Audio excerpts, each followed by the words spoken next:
running errands. Marami tayong lalakarin today. So it's a perfect day to do another vlog.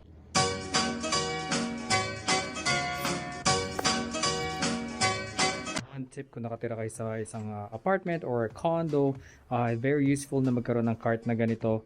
Especially if you guys are not on the first floor. You use the elevator to go down.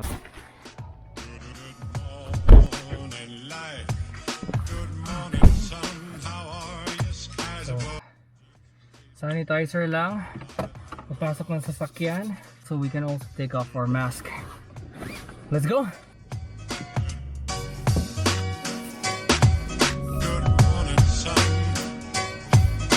We are actually driving to Sausage Maker sa Nairn because we have a frozen turkey now. We want to get smoked. Good morning, sun.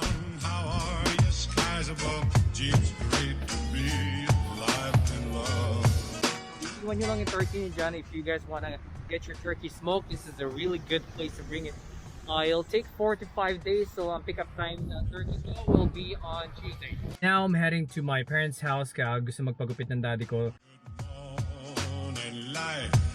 Good morning, sun. How are you?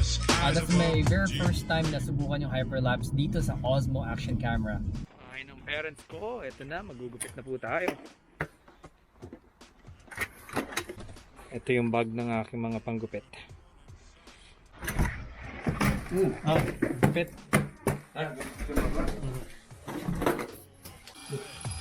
Good morning, sun. How are you? Skies above. Jeeps great to be alive and in love.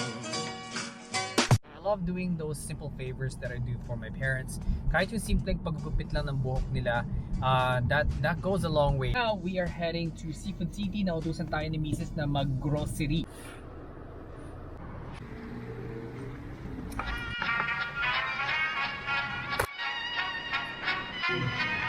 Everything. I'm just looking for longanisa and we're good. Longanisa, since Christmas wala pang dumarating, so we're gonna go. Yeah, done. Nabutan na tayo ng snow. Ikot lang ako sa N&B Bakery para makabili tayo ng panpisan. Sa N&B Bakery.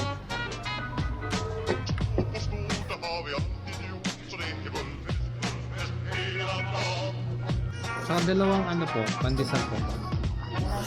Apo. May dalawa pa tayong stop. Punta pa tayo ng PetSmart to buy Casper's food and also to get a car wash since napakadumi na ng sasakyan natin.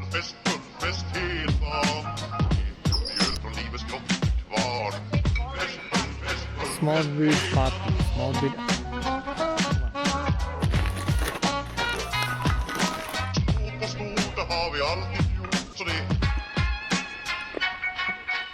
Magpapaka wash pa sana ako pero sobrang tumatama na yung gutom ko, so uwi na ako. Ang huli yung isa pang hyperlapse heading home. Let's check it out.